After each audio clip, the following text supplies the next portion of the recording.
22절까지의 말씀 되겠습니다. 사도행전 2장 16절부터 22절까지의 말씀을 제가 봉독해 드리도록 하겠습니다. 이는 곧 선지자 요엘을 통하여 말씀하신 것이니 일렀으되 하나님이 말씀하시기를 말세에 내가 내 영을 모든 육체에 부어주리니 너희의 자녀들은 예언할 것이요 너희의 젊은이들은 환상을 보고 너희의 늙은이들은 꿈을 꾸리라.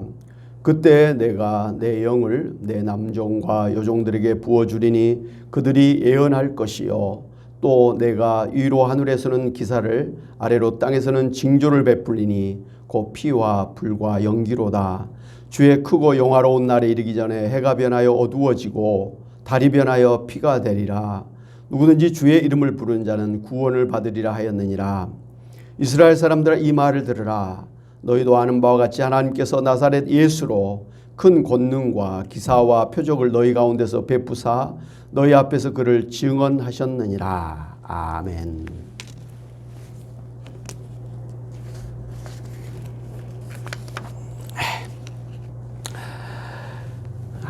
이 세상은 남들이 생각하지도 못하고 아예 포기한 것들을 이루고자 하는 꿈을 꾸는 사람들에 의해서 살기 좋은 세상으로 변하는 일들이 많이 있습니다.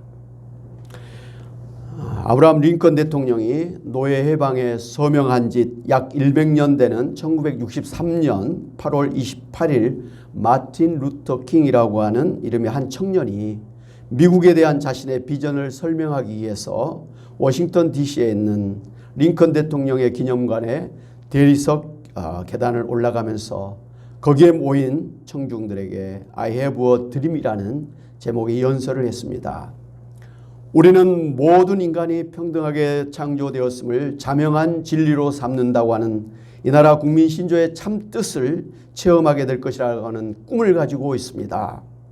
나는 언젠가는 조지아주의 붉은 언덕에서 옛 노예의 자손들이 옛 노예 소유주의 자손들과 함께 형제의 테이블에 앉을 수 있게 되리라는 꿈을 가지고 있습니다.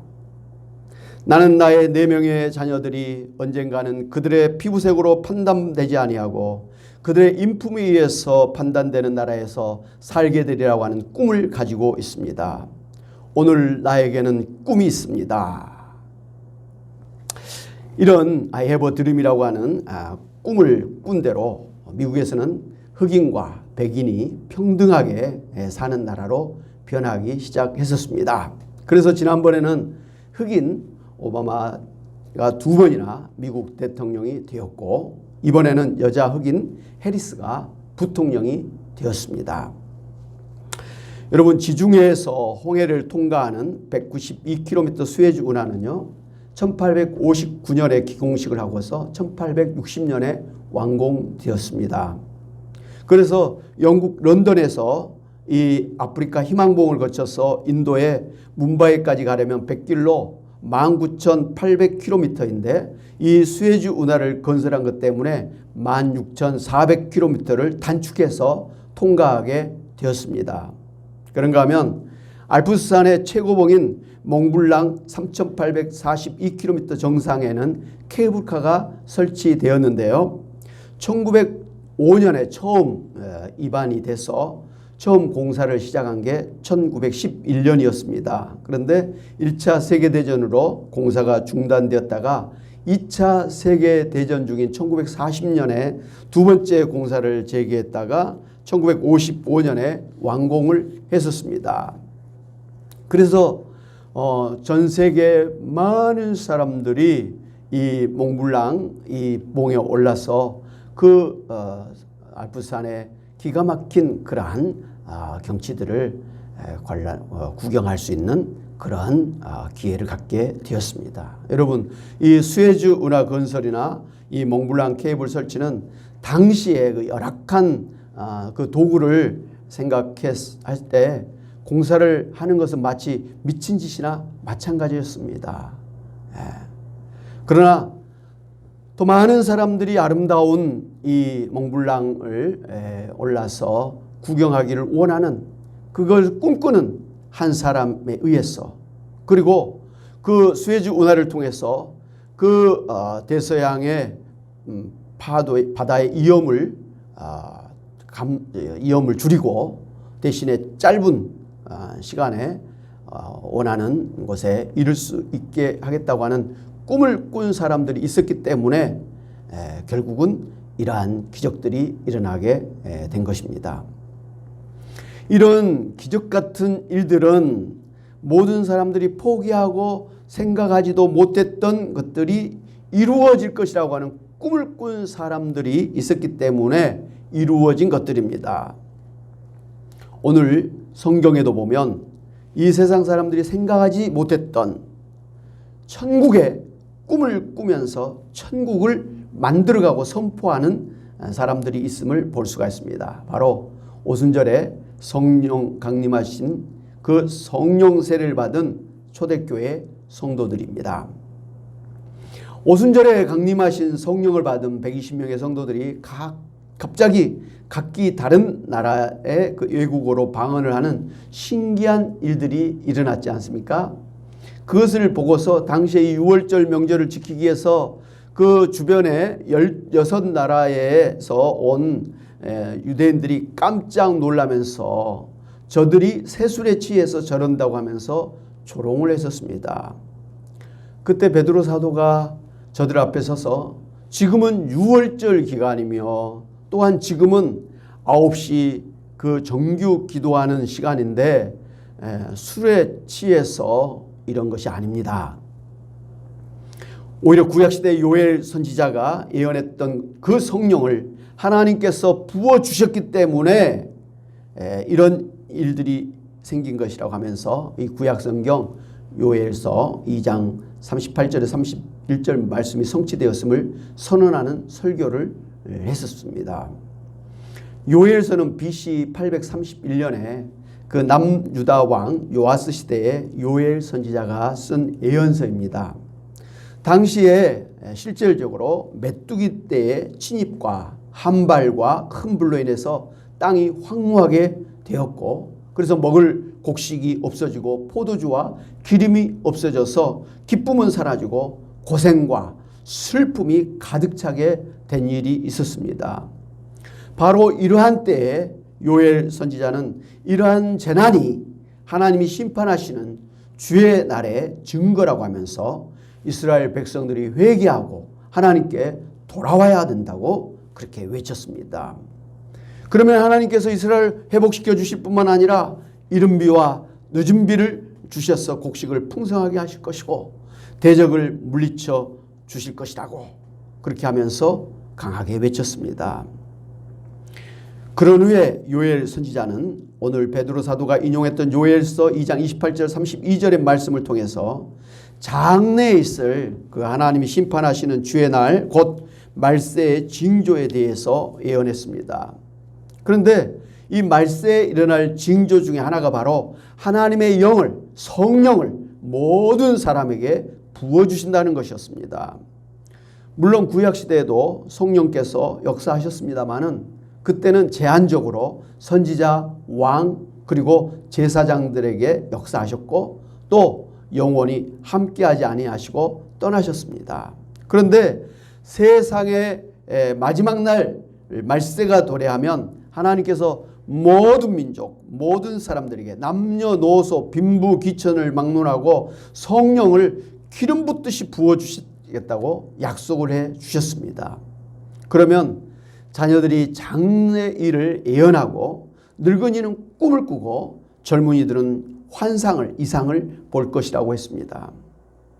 그리고 이 말세가 되면 하나님께서 이적을 하늘에 그리고 땅에 베풀어서 피와 불과 연기 기둥이 피어오를 것이며 해가 어두워지고 달이 핏빛같이 변하게 될 것이라고 예언을 했습니다.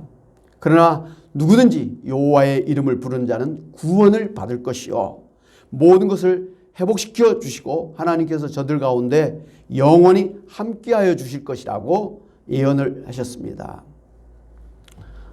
베드로 사도는 바로 이러한 요엘서의 말씀을 인용해서 지금이 바로 구약 성경에서 하나님이 예언하셨던 바로 그 심판의 날인 말세가 시작되었다고 선포했습니다. 바로 오순절 성령 강림 사건이야말로 이 구약 성경의 예언이 성취된 것이고 120명의 성도들이 각기 다른 나라 말로 방언을 말하고 있다고 하는 것이 하나님께서 이스라엘 백성뿐만 아니라 모든 나라 모든 사람들에게 성령을 부어주신 증거라고 했습니다. 특별히 성령을 부어주신다고 하는 표현은 구약시대 때는 이 개인적으로 한시적으로 성령이 오셨다가는 떠나셨지만 이 신약시대는 이 성령시대에는 성령이 모든 사람에게 하늘에서 물 붓듯이 쏟아 부어주셔서 누구든지 예수님을 믿는 사람에게는 성령 충만하게 역사해 주시되 떠나지 아니하시고 영원히 이제 함께 하신다고 하는 그런 뜻입니다. 그러면서 이 베드로 사도는 이러한 성령의 강림하심은 예수 그리스도께서 십자가에서 죽으시고 부활하시고 승천하시면서 대신 보내주시겠다고 약속하신 대로 이루어진 것이라 이렇게 설명을 했습니다. 다시 말씀드린다면 예수님이 약속하신 대로 하나님의 영이신 성령이 강림하셨다는 것은 예수님이 바로 구약 성경에서 하나님이 계속 보내주시겠다고 약속하신 메시아라고는 확실한 증거였습니다. 만약 예수님이 진정한 메시아라고 한다면 예수님이 약속하셨던 대로 성령이 강림하시지 않았을 것입니다. 만약 예수님이 진정한 메시아가 아니시라면 구약 성경에서 예언했던 성령이 강림하시지를 않았을 것입니다. 그러나 예수님이 진정한 메시아이셨기 때문에 그 약속하신 대로 성령이 강림하시는 일이 일어났던 것입니다.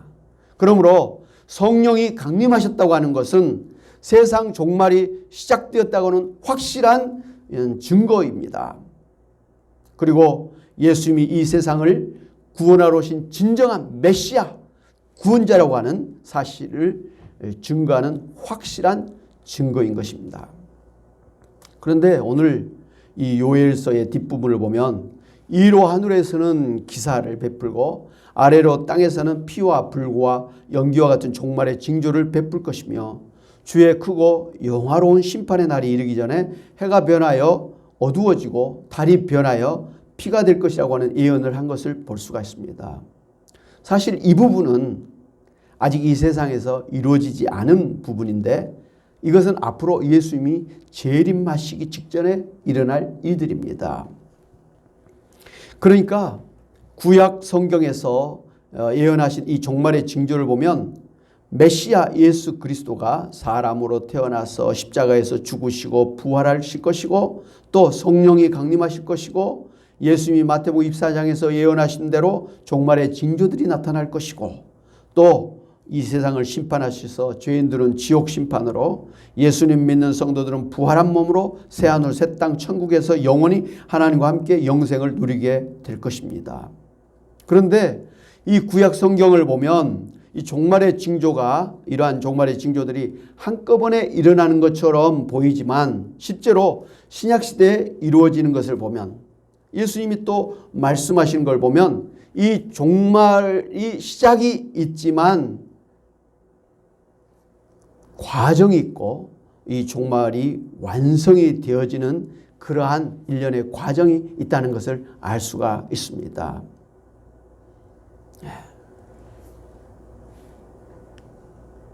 예수님이 재림하심으로 이러한 세상의 종말이 끝나게 되고 심판받고 그리고 부활과 새하늘 새 땅이 그리고 천국이 이루어진다고 하는 것입니다. 이것은 마치 멀리서 볼 때 하나의 그 큰 산으로 보이던 산이 산 가까이 갈수록 그 산 밑에 여러 산이 중첩되어 있는 것을 알 수 있는 것처럼 세상 종말도 구약시대에 보면 하나의 그런 사건이 동시에 일어난 것처럼 보이지만 신약시대에 와서 보면은 종말이 이렇게 시작이 있고 과정이 있고 완성이 되는 때가 구별되어 있는 것을 알 수가 있는 것입니다. 이것을 이제 신학적인 용어로 already but not yet 이미 그러나 아직은 아니다라는 말로 표현을 합니다. 그런데 오늘 우리가 주목해야 되는 부분은 성령께서 강림하신 이 오순절부터 예수님이 재림하시기 전까지 이 성령시대의 특징으로 자녀들이 예언을 하고 청년들이 환상을 보고 노인들이 꿈을 꾸게 된다고 하는 것입니다.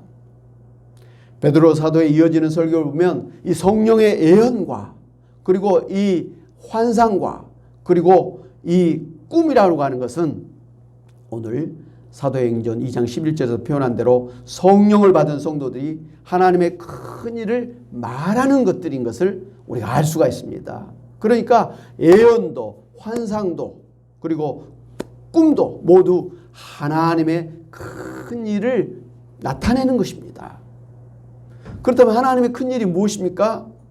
지난번 우리 말씀을 살펴본 것처럼 예수님이 이 세상에 오셔서 십자가에 죽으시고 부활하심으로 이 세상을 구원해서 새하늘 새 땅 천국을 만들어서 성도들과 함께 영원히 사는 것임을 우리가 알 수가 있습니다. 그러니까 성령을 받은 자녀들이 예언을 하고 젊은이들이 환상을 보고 노인들이 꿈을 꾼다는 것은 결국 예수님께서 이 세상을 구원해서 새하늘 새 땅 천국을 이루어 주신다는 것을 예언하고 또 환상을 보고 꿈을 꾼다는 것입니다. 어린 자녀들이 예수를 믿으면 구원받아 천국에 갈 것이라고 하는 예언을 하고 젊은이들은 이 땅에 임한 그 천국의 환상을 가지고 천국을 이루어갈 것이고 노인들은 이제 그동안의 수고를 멈추고 천국의 안식에 들어갈 것을 꿈꾸며 노년의 어려움을 이겨나갈 것입니다. 오늘 예수 믿어 구원받고 성령을 받은 성도 여러분들이 지금 이 세상에서 해야 될 가장 큰 일이 무엇입니까? 바로 예수님이 십자가에서 죽으시고 부활하심으로 우리의 죄를 대속하여 주셨으므로 예수님 믿는 자는 모든 죄를 용서받고 구원받아 천국의 백성이 되고 약속하신 성령을 받아 신령한 천국인의 삶을 살게 되고 장차 예수님이 재림하시면 이 세상의 심판을 받고 부활하게 되고 새하늘 새 땅 천국이 완성된다고 하는 이 구원의 복음, 천국의 복음을 모든 사람들에게 예언을 하고 또 환상을 보고 꿈을 꾸면서 사는 것입니다. 그래서 이 세상에 사는 동안에 이 성령의 은사와 성령의 열매를 풍성히 맺음으로 이 땅에 하나님 나라를 이루고 하나님 나라를 또한 선포하며 하나님 나라를 또한 이루어 나가는 삶을 살아야 될 것입니다. 그러다가 순교하거나 늙어 죽으면 육신의 장막을 벗어버리고 우리의 영혼이 천상 천국에 들어가서 안식을 누리고 그리고 재림하실 때에는 부활한 몸으로 새하늘 새 땅에서 하나님과 함께 영생을 누리게 될 것을 꿈을 꾸며 살 것입니다. 사랑하는 성도 여러분, 여러분은 지금 요엘 선지자가 예언한 성령이 강림하심으로 이미 이 세상에 세상 종말이 시작되었고 지금은 모든 성도에게 예언과 환상과 꿈을 통해서 물붓듯이 부어주시는 성령의 시대를 살고 있음을 알고 항상 성령 충만해서 성령으로 예언하고 환상을 보고 꿈을 꾸며 사시는 천국인이 다 되시기를 바랍니다. 그래서 지금 비록 코로나 같은 이 종말의 징조들로 고생을 하고 있지만 그렇다고 해서 성령 없이 사는 세상 사람들과 똑같이 불안하게 불확실하게 혼란스러운 마음으로 살 것이 아니고 오히려 하나님의 뜻대로 이 땅의 구원과 천국의 역사가 이루어지고 있음을 알고 성령의 기름 부으심을 받아 성령 충만해서 천국의 복음을 선포하고 천국의 환상을 가지고 천국의 꿈을 꾸면서 천국인의 삶을 사시는 여러분이 다 되시기를 주님의 이름으로 축원합니다. 아멘. 하나님 아버지, 참으로 저희들을 구원해 주시고 구원받은 저희들에게 성령님을 보내주셔서 저희들 가운데 참으로 하나님 나라를 예언하며 하나님 나라의 환상을 가지고 하나님 나라에 대한 꿈을 꾸면서 이 땅에서 하나님 나라의 백성으로서의 삶을 살게 하심을 감사를 드립니다. 하나님 아버지여, 참으로 우리로 하여금 하나님여 예언하며 또 환상을 보게 하며 꿈을 꾸게 하신 것이 아버지 우리가 담대하게 세상에 나가서 바로 하나님 나라를 선포하라는 사명인 줄 알고 우리가 입을 열어 부지런히 하나님의 성령의 혀를 가지고 성령의 말을 가지고 구원의 복음, 천국의 복음을 힘써 증거하고 또 천국을 아버지여 선포하며 천국을 살아가는 저희들 다 되게 하여 주시옵소서. 하나님 아버지여, 참으로 이 시간도 성령께서 충만하게 역사해 주셔서 하나님 우리에게 은사를 도와해 주시되 병 고치는 은사를 도와해 주시고 큰 믿음의 능력을 나타내는 믿음의 은사를 도와해 주시고 성령의 아버지 열매를 풍성하게 맺음으로 인내하며 아버지 하나님이여 화평하며 기뻐하며 사랑하며 충성하며 아버지 살아가는 저희들 되게 하여 주시옵소서. 이 시간도 소원하고 바라옵기는 주여 이 땅에 하나님께서 하나님 나라를 속히 이루어 주셔서 모든 불의와 모든 죄와 모든 아버지 하나님이여 참으로 사단 마귀의 세력과 모든 그러한 파괴와 전쟁을 아버지 종식시키고 이 땅에 새하늘 새 땅 천국을 이루어 주시기를 원합니다. 하나님 저희들로 하여금 담대히 입을 열어 이 천국의 복음을 힘써 증거함으로 하나님 나라 이루어나가는 저희들 되기에 부족함 없게 하여 주시옵시고 또한 이 시간도 주님의 능력으로 역사해 주셔서 우리의 병든 몸, 연약한 몸을 주님 강건케 하여 주시고 아버지 하나님이여 감사와 기쁨이 넘치는 저희들 되게 하여 주시옵소서. 감사하고 예수의 이름으로 기도하옵나이다. 아멘. 할렐루야. 아멘. 우리 하나님 찬송가 복음송가 3349번 찬양하면서 준비하신 예물을 하나님 앞에 드리도록 하겠습니다.